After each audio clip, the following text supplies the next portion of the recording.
Hey, Hari. Hi, Arvind. Hi, everyone. Today we have Arvind here, and you might have heard the hot news of, not hot news, the trending news of India, which is Freshworks, IPO, the first IPO from India. And here we have the first product manager of Freshworks here. And feel free to, just keep the session engaging. If you have any questions, go out, blast it to Arvind. We'll get, even if we couldn't do it in this session, we'll get it answered for you later on. And Hiver, Arvind is currently working with Hiver as a VP of product management there. And Hiver is a help desk tool built on top of Gmail itself. Company that's been redefining how your Gmail interface has been, because there's like very few companies who have achieved this feat. Especially in this on top of Gmail, I would say Copper, Hiver for help desk, Copper for CR. Very few in this market. Super complex to build, and they've done that. So, and we just collated few questions that would come on the lines of how product thinking should be done. After the initial PMF happens, because he has done this twice. He has done this in Freshworks, he has done this in Hiver, and so he'll be answering those questions right now. And what we've done is we've collated 5 6 questions first, and then you guys can keep putting it in the Q&A. I'll moderate it, push it to Arvind so that he can answer it. Arvind, over to you. Please feel free to share the screen. You have it down, and I'll just go. I'll mute myself and take over. Thank you so much, Hari. Thank you so much, folks from SaaS Insider. It's great to be here. And I would love to share some of the things we have done in Hiver and even in other places that help you think about what are the product decisions that you take after your initial product market fit, right? So Hari's already done the introduction, so I'm not going to talk too much about that. Let's straight jump into the discussion and see how we can take that forward. Let me just share my screen.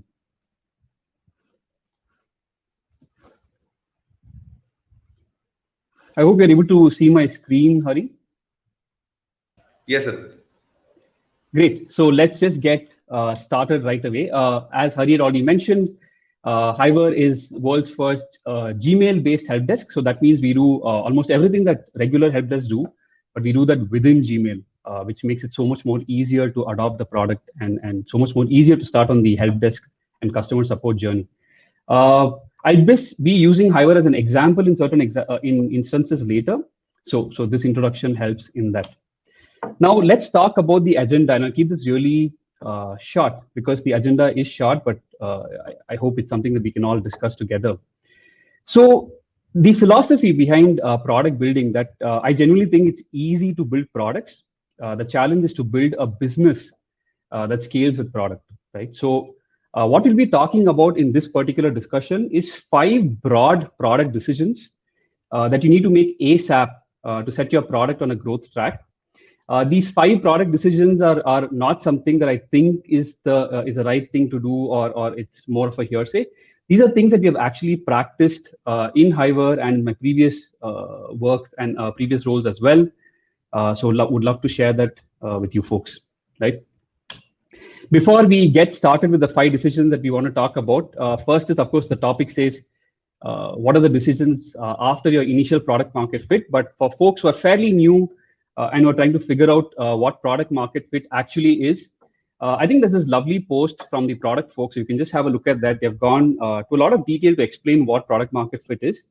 But to just set the tone for this discussion, I will just summarize it as long as you get a continuous stream of customers who are willing to pay you for your product and are willing to stay in your product for a reasonable amount of time, such that on average, you recover the cost that you spent to acquire them, you're reaching product market fit, right? So I've intentionally kept the definition quite broad, but if you want to understand the nuances, this post is a highly recommended one. All right, let's get to the decisions that you need to take, right? First decision that you need to take is, what type of product are we, right? I think the core question here is what precedes building the product. So you have decided to build a product, but what comes first, even before you decide to build the product? There are many ways of looking at this, but I have broadly seen 4 patterns or 4 types of products that exist. And these 4 different types are the ways you approach your product thinking. Even before I get to the discussion, I'd like to tell you that there's no right or wrong between these 4 methods. They are all good They're all highly recommended, and they all work for different types of products. You just have to ensure that it's a good fit for you. Okay. With that explanation, let's start with the first type that I've often seen. So the first type of product that I've seen quite commonly in the market is this type of product called sales-driven product. By sales-driven, we don't mean the sales team is looking at driving the product. The context is what comes before you decide to build the product. And when I say sales-driven, you can also look at it as revenue-driven products. So the revenue comes first, and then the product gets built. So a good example, I would say, is Salesforce, right? So Salesforce has all of these abstract components, and whenever they have customers reach out to them, they understand the requirements and then put together these abstract components in a way such that it's well useful or well customized for that customer. So is it wrong to be a Salesforce or a sales-driven product? Absolutely not. One of the most successful product companies out there. But remember that every decision that you take has some trade-offs. So if you decide to be a sales-driven product, and you will have to think of building highly abstract components that can be built together or that can be put together on demand, on request, right? The second type of product that I have seen is what I like to call a customer-driven product. So again, is the customer building the product here? No. But before you build the product, what comes first in these type of products? Well, basically, it's customer feedback. So these type of products generally have customers in single or double digits. And they have a highly collaborative or co-building sort of a way of building the product along with their customers. So you can think of this less as a product and customer relationship and more like a service company and a client relationship, right? In fact, one good example I'm able to remember is this company that used to make this product for price comparison APIs for e-commerce companies in India. So if you think about how niche that space is, price comparison APIs for e-commerce companies in India, you'll understand how few customers they had. Is it wrong to be here? Absolutely not. If you have a good relationship with your customers, you can actually get significant revenue from them. But there's not too much variation that you can do in the product. The third type is what I like to call a tech-driven product. So I'm sure you guys get the drift now. So what comes first? The tech comes first here. A very good example is this company in the AI ML space, very popular. And what they did is they said, okay, everybody is building AI, everybody is building ML, but the accuracy doesn't seem to be there. So let's first perfect the technology. Let's showcase our skill and our abilities in this domain, and then we'll go out to the market and ask them what their use cases are and try and figure out if we can help them in their use cases. Again, nothing wrong in this model, but the trade-off, of course, is that your revenue and your customers come a little bit later, and you will have a slightly slower growth phase initially, at least to begin with. The fourth type of product, which is where we are at right now, is what I like to call a product-driven product. And this has not got much to do with the product-led growth philosophy that people keep talking about. So that's a separate topic. But when we say product-driven product, the idea is that the roadmap comes first, and then the product gets built. So you have an idea of what you want to build for the product, where you want to be in a few months, in a few quarters, or a few years from now, and you build according to that.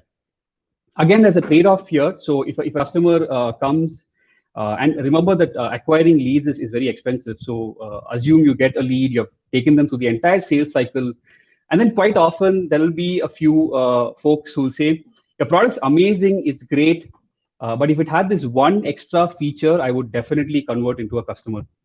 Well, if you're a product-driven product and if this particular ask is not fitting in your long-term roadmap, then sadly you'll have to say we can't do that, and you'll have to let go of that prospect, and that's always a hard decision. So the important thing here to remember is that all of these different types of products are all okay. There's no right or wrong, but we just need to understand where we fit in, what our model is, what type of product are we building, and then take an approach that works best for us, right? The next decision that you have to take as a product person while trying to scale from your early product market fit to beyond is, do you go broad or do you go deep? And this is basically in terms of, do you build some set of features, but you build them out really with a lot of depth, or do you build multiple features which get the job done but don't go too deep? Remember, this is a very important question because this actually affects your positioning. It affects how your GTM activities are coordinated, how sales pitches to prospects, how you respond to customers. So a lot of downstream activities and the way you approach even product building and product selling will rely on this question. Generally, what I've seen is that if you go very deep, then you have high amount of retention, but your acquisition, which is the top of the funnel, is generally a bit low because customers generally look for what is written on your pricing page, what's written in your menu card, as an example, and then they approach you. If you go too broad, then you get a lot of acquisition, but if those customers are looking for depth, then yeah, they might not stay around for too long. So again, which is the right way or the wrong way? There is none. It depends on your product. If you are building something that is good for that's a fast moving product, it's got a lot of new entrants or a lot of first time customers coming into the product, then maybe it makes sense to go broad. So a help desk product, for instance, like Hiver. The idea is that because they themselves are coming to this type of product for the first time, their evaluations and their pilots may not expect too much of depth in the product, but they would just like to get started.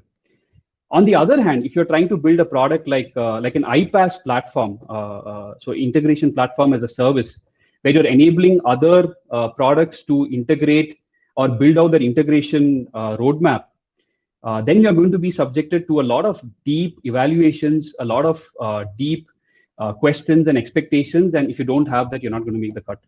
So a good analogy to understand this is think about a place where you go eat, right? So an eatery. Remember that how you position yourself actually sets expectations with the customers in terms of what you do. So if you think about a restaurant, you can call yourself a fast food restaurant, fine dining, multi-cuisine, resto cafe. You have that entire breadth of terminology to use. And each term that you use sets a certain amount of expectations with the customers and also brings in that type of customers to your eatery. You can also go deep. You can say, I'm not multi-cuisine, but I'm a patisserie or I'm a cafe. And then again, there is a certain expectation with that type of product, so to speak, right? So there's no right or wrong. It's just what type of product are you trying to build and what you think will be best or will be a best fit for your customers. Remember that there are also eateries that call themselves hotels, and hotels are basically places where you stay, but there are also restaurants or eateries that call themselves hotels, and they attract a certain type of customer. So this is an important decision to keep in mind. The third decision, I think that's very important and that you need to very consciously think of after your initial product market fit is how are you going to package your product and how are you going to price it. In fact, the first session today was also talking a little bit about this.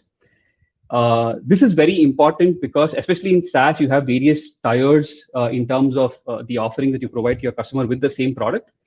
And how you design your tiers, how you design your pricing tiers can influence your revenue a lot.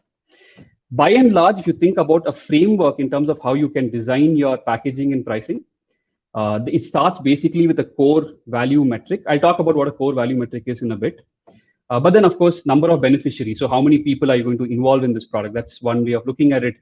What is the feature breadth that you get? So do you get access to analytics? Do you get access to automations? Do you get access to auto assignment? So a breadth of features. And then the depth within those features. So in analytics, how much do we allow you to look at? In automations, how deep can you go? Apart from these aspects, people also look at advanced security features. And then, of course, value-added services. So value-added services can be in terms of 24/7 support, assisted onboarding, free migrations, all of those things that require you to help your customer out in their journey. So this combination for a certain frequency and an incremental value add is how you come up with your packaging and pricing model, right? So you first got your positioning right. Remember the restaurant example. And then you get your packaging and pricing right. To give you a few examples, so if you look at Netflix, so they have the number of beneficiaries in terms of parallel screens that you can have going at one time.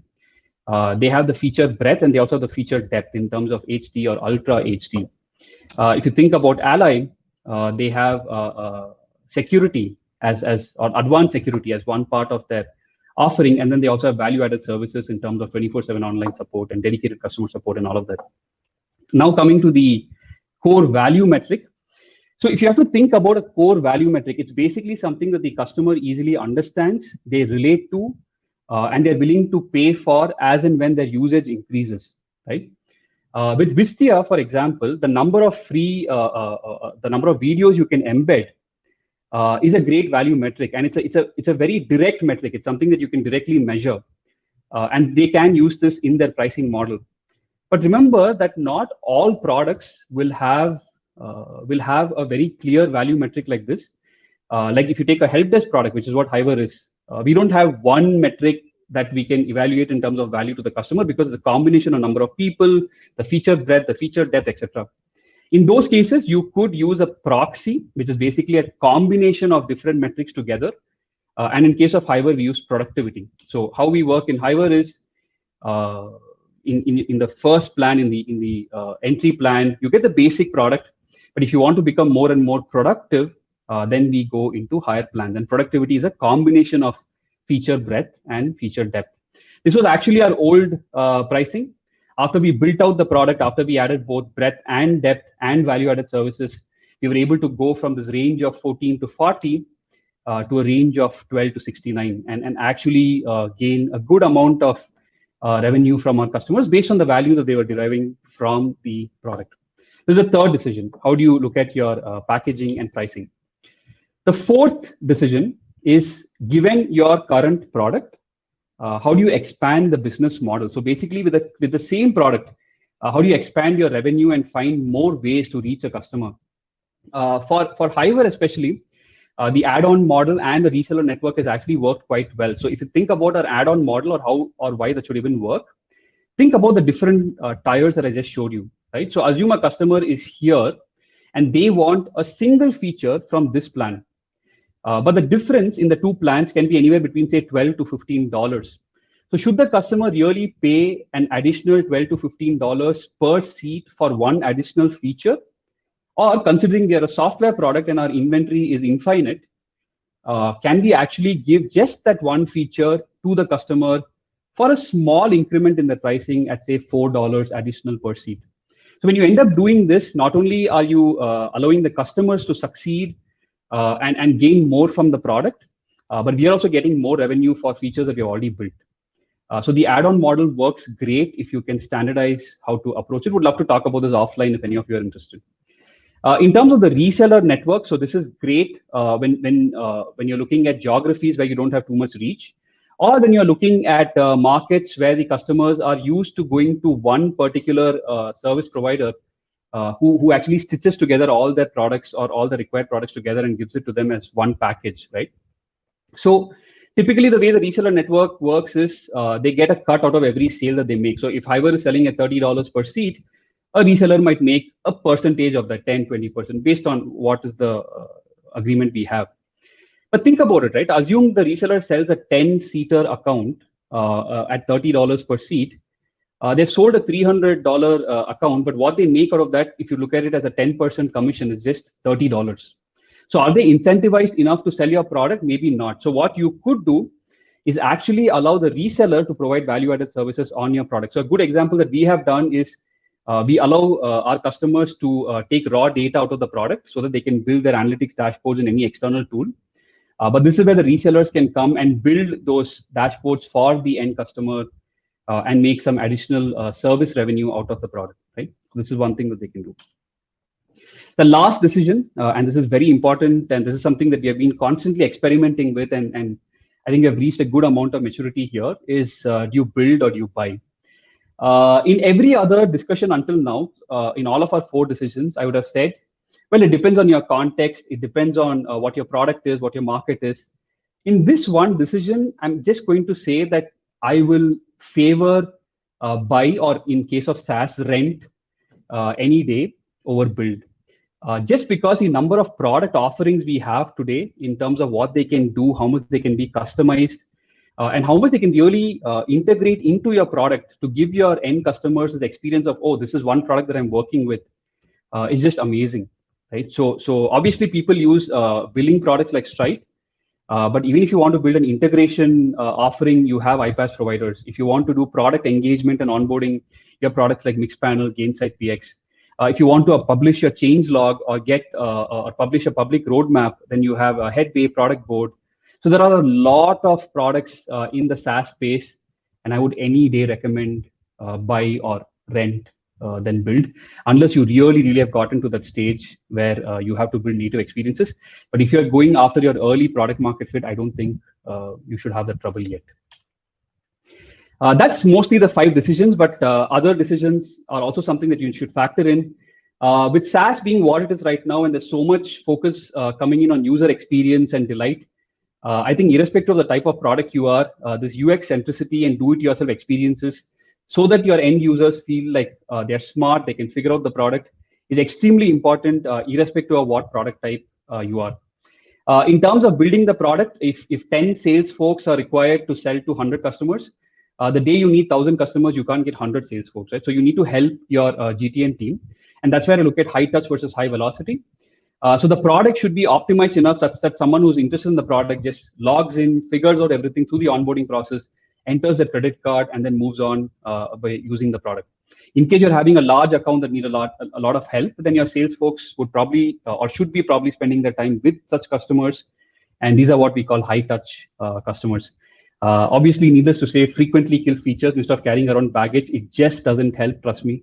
And that little bit of hit you get from the customers is worth it in the long term.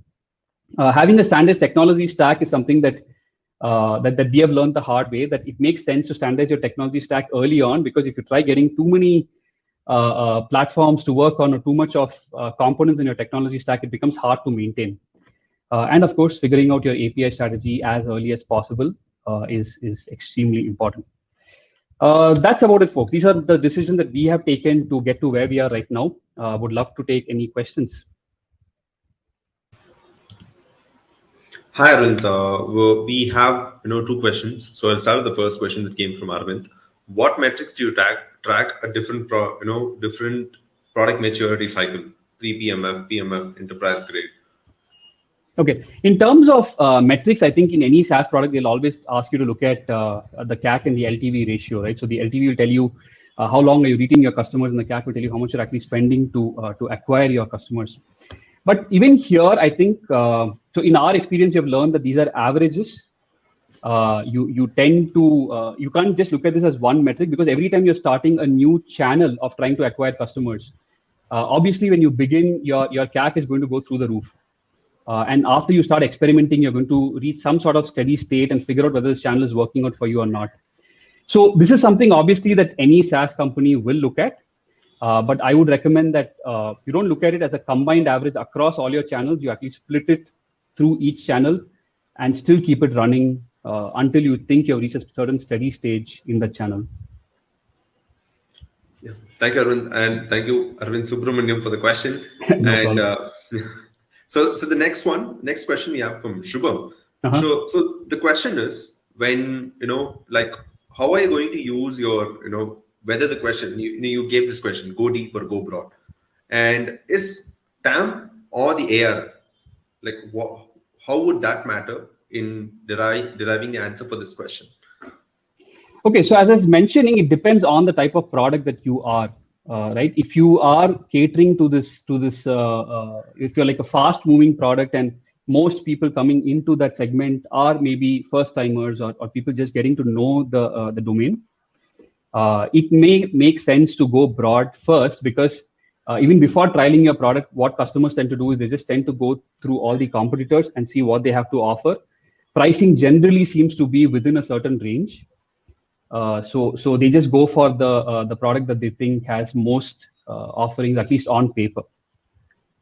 So that's where breadth helps. But if you are going to be like a very niche product, and that's going to go through a deep evaluation phase to even begin with, then depth makes sense. Now, in fact, I gave an example of an iPaaS provider, but I'll take a simpler example. Take a video conferencing tool, like take the tool that we're using right now. These days, when you're using video conferencing, the expectation is that, I should have, of course, stability is table stakes, but apart from video and audio, I should have this ability to raise my hand. I should have this ability to have a whiteboard session. I should have ability to have breakout rooms. Even in the video, I should have a feature to blur my background. In the audio, I should have the feature to cut out background noise. And that's where you see both breadth and depth coming into play. So it's very specific to the product and to the domain. Thank you, Arvind. So, guys, if you have any more questions, we still have 6 more minutes with Arvind. Go ahead and post your questions here. And later to that, you could reach out to him on LinkedIn or Twitter, anywhere you can find. And super helpful here. And so, Arvind, if in your PM journey, let's say what would be the mistakes that we should avoid?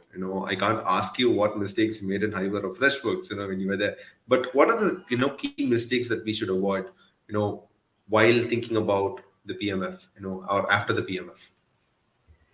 Well, are you asking in terms of your role as a product manager, or are you asking in terms of building out a product? So let's say first we'll take the PM stage, since most of the audience are here PM. So as a PM, where should I be very cautious about? Okay, so I'm going to give a very cliched answer that's often discussed, and everybody says this, but it is cliched because it is that important. I think initially on in my career as well, and a lot of folks just starting their PM career, they focus a lot of time in the solution space, right? But the solution space, actually, if you get together a bunch of folks, and most engineers and QAs and designers, and all of these folks are smart enough to help you solution once you outline the problem. So I think for product folks, it's very necessary to clearly outline the problem, because that's the unique value add that they bring to the table. And that is most important, is my opinion. Thank you, Arvind. Anything else that you would like to add on here? Any other suggestions? So there is one analogy that I would like to leave you with. So I started off my talk saying the first decision you make is decide what type of product that you are, right? Or what type of product that you want to be. I think that's extremely important because if you don't decide that early on, you're going to have an identity crisis. And then you're not going to know how to respond to customer asks or team asks, and how do you build things. So a very hearsay famous example that I relate a lot to is this example about how someone goes to Rajiv Bajaj. So Rajiv Bajaj stopped making scooters, like they stopped Chetak and they only focused on bikes, the Discovers, the Pulsars, and the range, right? So someone went and asked Rajiv Bajaj saying, like, "Aap scooter kyun nahi banate?" It's the same concept as a bike. It's a handlebar and 2 tires. So why aren't you making a scooter? So Rajiv Bajaj replied to that saying, this is like going on and asking Tendulkar, "Aap baseball kyun nahi khelte?" Like, why don't you play baseball, right? Typically, it's 1 bat, 1 ball. You should be able to play the same thing. But it's not the same. Like, it looks similar, but it's very necessary to be very focused on what your product identity is and build according to that, while remembering that there's no right or wrong. There are just trade-offs that you need to make. We have one more question from Shubham. So at what time do you start API externalization? Oh, for a tech product, I would say as early as possible. In fact, we realized that we started that game a little bit late. But if you're a tech product, and especially if you're in a space where your end customers tend to use your product in combination with other products, the way Hiver is, we are a customer service product. So people tend to use us with CRMs. They tend to use us with project management tools. It makes a lot of sense to start your API strategy as soon as possible. If not, well, you can still use Zapier as a stopgap. You can try going with iPaaS platforms, but nothing beats having your own API solution. And again, to get started there are a lot of tools that will help you out. So you don't have to do everything ground up and reinvent the wheel. Is there any specific metrics that you use to capture this particular decision? Because the follow-on question that Shubham had was, what metric are you looking for when doing so? Is partnerships or app marketplace going to play an influence on the above decision? How about it? I think partnerships, app marketplace, they're all slightly kind of lagging metrics or lagging signals. Customers will tell you first. If you're in a product where you have a lot of the customers are using a lot of products in combination with yours, they will tell you that hey, I'm not able to use this in tandem with something else, and I'm not going to convert because of this. So that's the earliest signal you get. But considering that API seems like such an obvious thing to do, it just makes sense to start that off as early as possible, even before customers reach out to you. And remember that building things in an API first approach also helps you think of microservices and compartmentalized systems, right? And that helps you scale much later. Arun, one final question that I want to ask, and I'm going to end the session. I know we're a little late, but one final question. Shoot. The thing is, you've been here, you've been in the product management for a decade, like from early Freshworks to how we are building Not a products decade, right little now. less than that, yeah, but sure. Yeah, a little less, but of course, while you're building products in 2015, 16, it's a total different scenario from what is right now. So how do you see things are changing right now? Because previously what I've seen is people had enough time to experiment the product, build the product, then go into the market, find the distribution model for it. But right now, distribution is as important as, building it early on. So, Right. like, how did you see this changing over your career? I just think okay, but also remember that we are playing in a global ecosystem. So yes, you're seeing a lot of more products come out of the Indian product ecosystem, but globally there are always products coming out at a very fast pace, and people are always comparing with whatever is available, right? By and large, if I get your, I didn't get it entirely, but because we're short of time, I just wrap it up saying, by and large, if you want, right now, what is happening is there's a lot of comparisons that are happening. Customers are also a lot more smarter in terms of what they want. And the product cycles have drastically reduced. So you've got to go a lot more faster. This is one difference that I'm seeing from before to now. For the product managers here who are looking for expanding their roles, one important thing that used to happen earlier is that we had a lot of companies who are willing to give people without prior product management experience a chance. Now, because there are so many product companies and so many forums like you guys, like SaaS Insider, like the product folks, and so many other folks like Insurjo that's been done. Now there's a lot of help available in the ecosystem as well, so you don't have to do everything yourself. Yeah, sure. Thank you, Arvind. Thank you for taking your time out. Absolutely. And guys, over switch on. You could just jump to the next session. It started already, and this time we have the session. We have Sudhir on developer productivity. Sudhir has around